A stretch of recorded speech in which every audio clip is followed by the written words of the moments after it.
Fala ciclista, tudo bom? Hoje nós vamos conversar sobre fadiga central.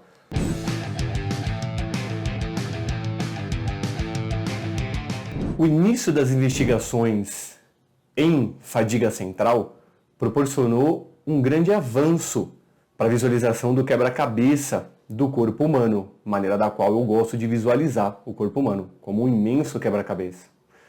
Um artigo, por exemplo, que vocês vão ver agora na tela, de Gibson e Edward, de 1985, já dava importância a fatores psicológicos e motivacionais no surgimento da fadiga. Isso, para a época, era um grande avanço. Por quê? Porque o corpo humano, em meio ao desempenho físico, já não era mais observado somente como um montante de alterações fisiológicas, cardiovasculares ou musculoesqueléticas, mas sim coisas relacionadas ao sistema cognitivo, psicológico e também ao sistema nervoso central. Mas como que esses cientistas iniciaram os estudos com fadiga central?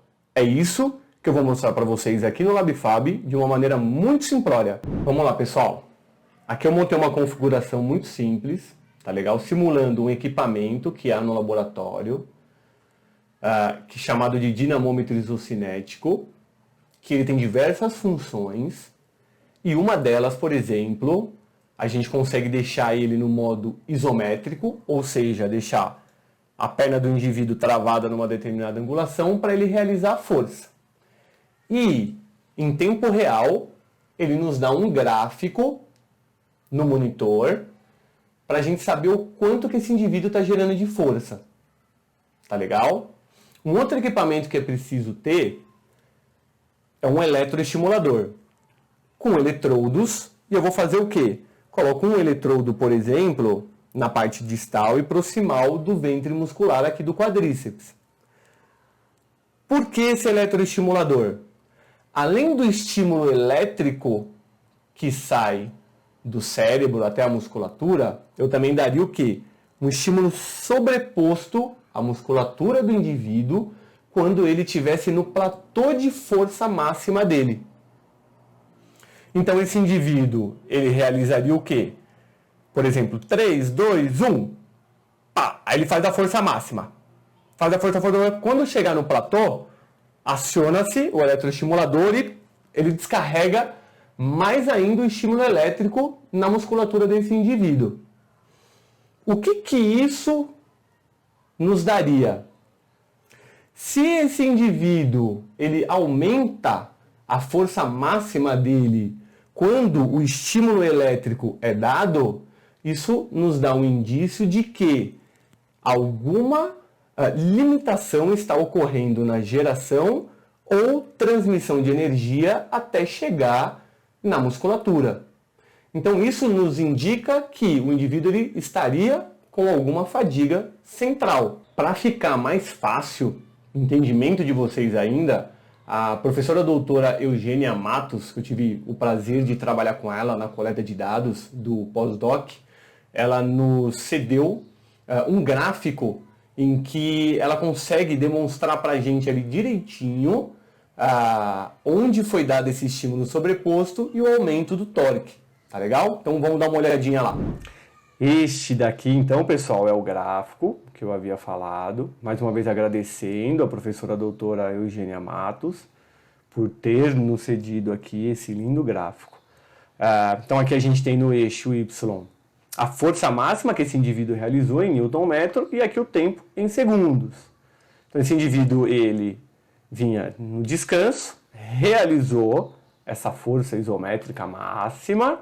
Quando ele chegou no platô, houve o estímulo sobreposto. E aí fez com que ele aumentasse aqui um pouquinho o torque, sugerindo que poderia haver uma fadiga central. Lembrando que há outras mensurações que são feitas também, que não cabe aqui eu entrar em questão.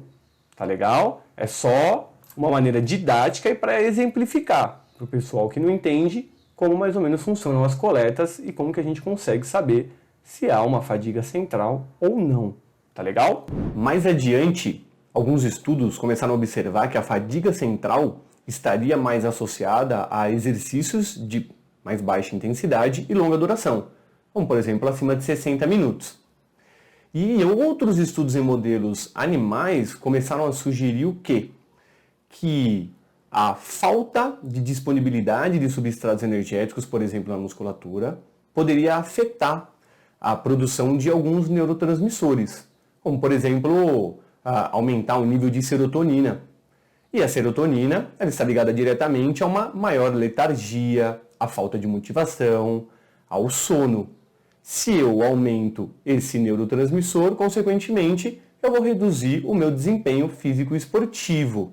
Embora esses estudos agora estivessem visualizando o quebra-cabeça do corpo humano de uma maneira mais integrada, ainda existia o quê? Uma dicotomização do corpo em fadiga central e fadiga periférica. E ambos esses modelos eles eram lineares e catastróficos.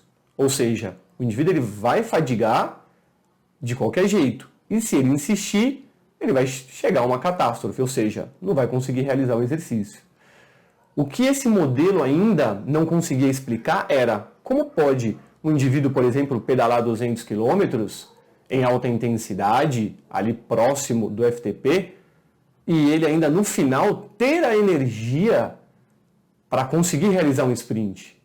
Ou, por exemplo, esse vídeo que vocês vão ver agora, em que o indivíduo realiza uma tarefa de triatlon altamente extenuante, fadigante, composta por 3 modalidades distintas, e ao final ele ainda conseguir gerar muito, às vezes, uma velocidade maior ao final do que no início da prova.